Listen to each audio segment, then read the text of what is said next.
Në një kohë kur gjithçka po bëhet e gjithnjë më industriale dhe prodhuar në seri, ende ka njerëz që zgjedhin t'i qëndrojnë besnik punës me dorë, vlerës dhe shpirtit të vërtetë të artizanatit. Një personazh shumë interesant, një mjeshtër i punimeve artizanale që çdo ditë qëndron pas shtandit të tij, por të mbushur me ngjyra, punime të veçanta dhe histori të pashkruara. Shtandi i tij ndodhet në rrugën që të çon për në Ulqin, pranë zonës së Vladimirit, një vend që të tërheq menjëherë vëmendjen.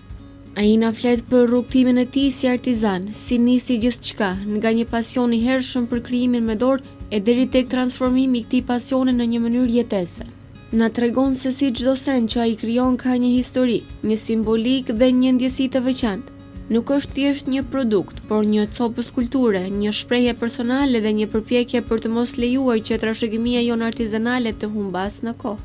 Ajo që e bën edhe më të veçantë këtë shtand janë vizitorët që ndalojnë aty çdo ditë, turistë nga vende të ndryshme, të cilët mbeten të manitur nga bukuria dhe origjinaliteti i punimeve. Ka shumë prej tyre që ndalojnë edhe për të biseduar, për të mësuar më shumë rreth mënyrës së punimit dhe historive pas objekteve. Ka edhe nga ata që marrin me vete një kujtim të vogël, por që për ta ka një domethënie të madhe. Është një copë nga kultura shqiptare përkthyer në art. I nderuar Ramiz, mund të na tregoni pak për veten edhe si fillua që të merreshit me punime artizanale? Atëherë me punime artizanale unë kam filluar me punime drunit që në vitin 1999 për herë parë kam dhënë një relief të një shqiponje, pra shqiponje kombëtare, edhe kështu ka lindë ideja që pas disa viteve të marrëm ma intensivisht duke filluar ata të punoj edhe kallupet e tyre dhe pas kallupeve kam filluar të punoj edhe disa punime me motive kombëtare, kulte fetare dhe qytetet e vjetra për të cilët u përshtaten të punohen atë lloj të artizanatit. Ne pothuajse vetë se i pam të gjitha, por mund të na tregoni edhe për publikun më gjerësisht çfarë lloj të punimeve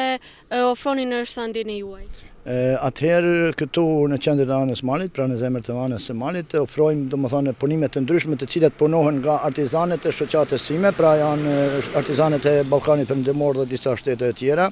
pra janë punime të ndryshme siç është shihni edhe qylyma, domethënë sexhade të ndryshme, rrugica të ndryshme,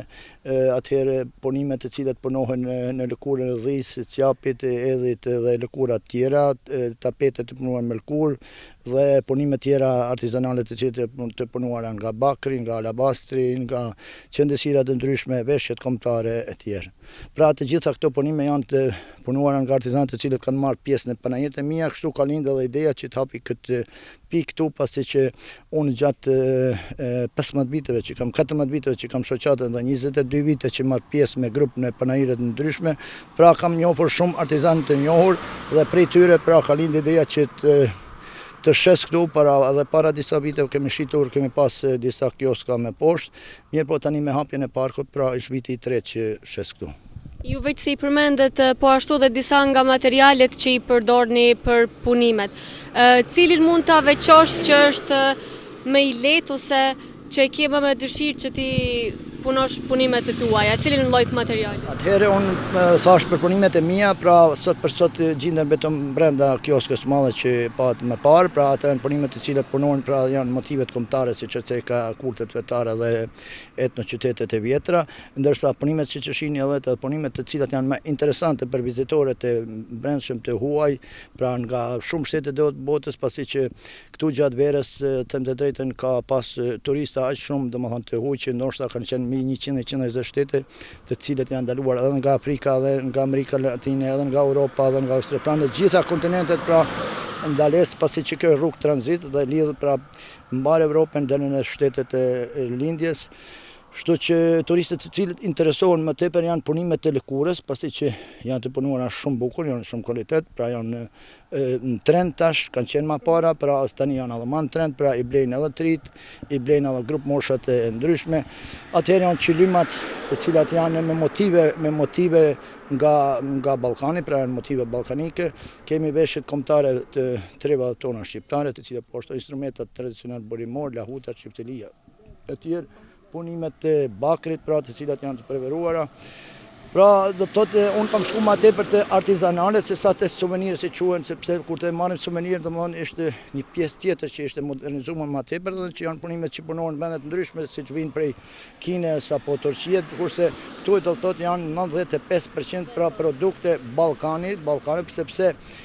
shtetet e huaja Ballkanin e marrin si një territor të posaçëm, pasi që Ballkani është ai i cili ka ruajtur traditat më tepër, nuk i ka modernizuar, janë ruajtur më tepër se sa në shtetet e perëndimit apo Evropës së Mesme apo në botën e tretë, pra,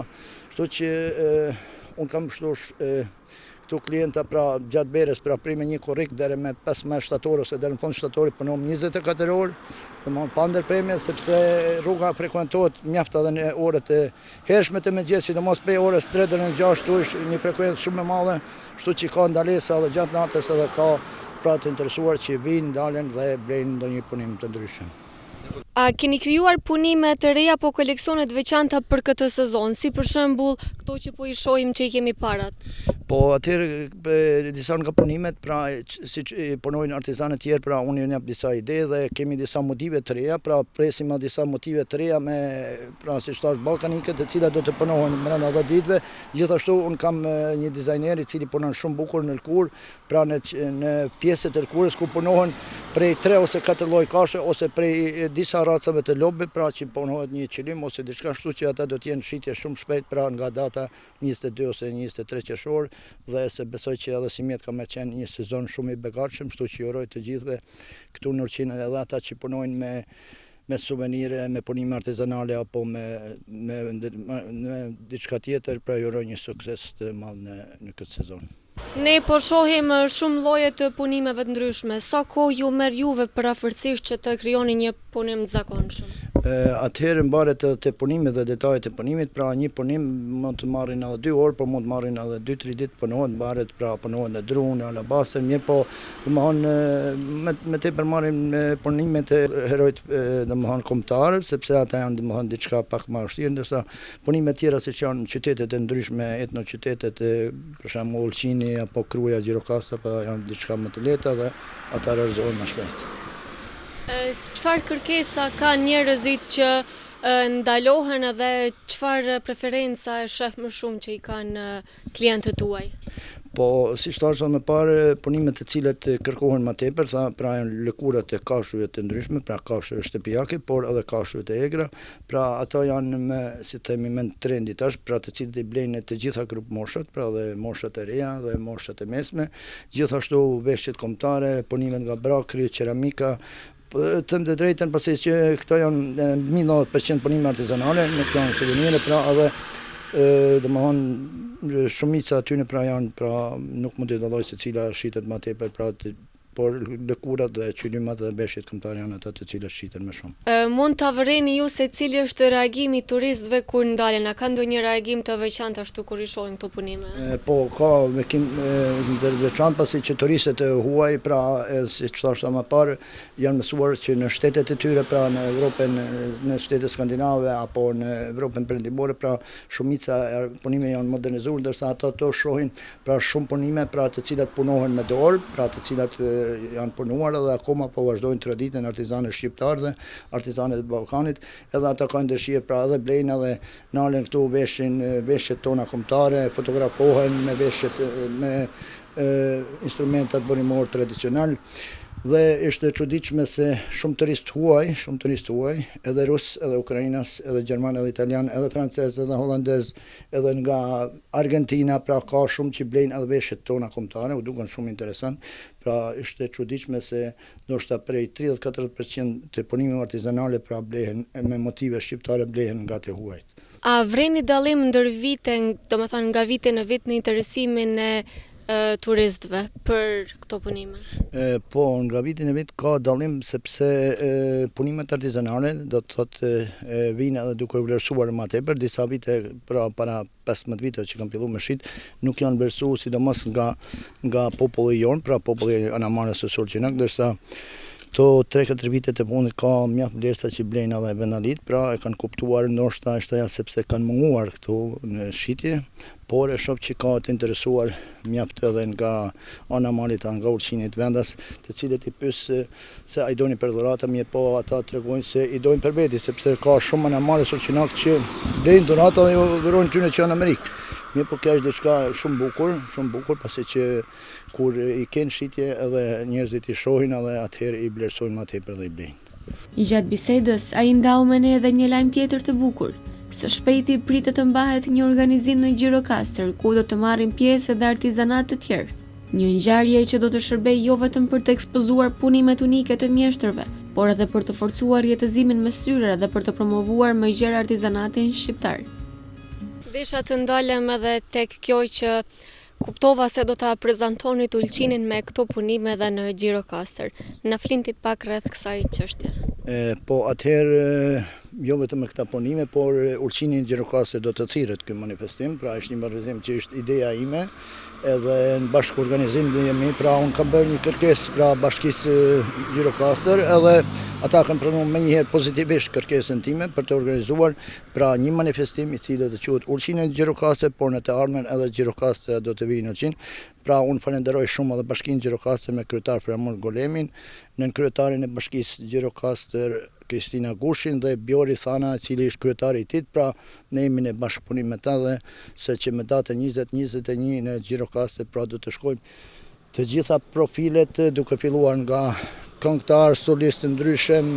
piktor, pra do të kemi pra agrobiznes, vajnë e ullirit, mjaltin ton, lëngjet e shegësh, artizanatet tona dhe se atje do të na presin artizanët e Gjirokastrit, grupet e rokut e tyre, polifonia Gjirokastrit, kështu që unë kam pas shumë bashkëpunime me Gjirokastër, ka 14 vite që marr pjesë në grup atje në panajirin kultar, i cili është në fund të shtatorit çdo vit, mirë po kësaj radhe është diçka më ndryshe, ullqini në Gjirokastër, pra është Gjirokastra dhe ullqini në një manifestim të përbashkët, pasi që kultura e ullqinit dhe Gjirokastër pothuajse janë dy qytete të lashta, pra ullqini në perëndim të Shqipërisë dhe Gjirokastra në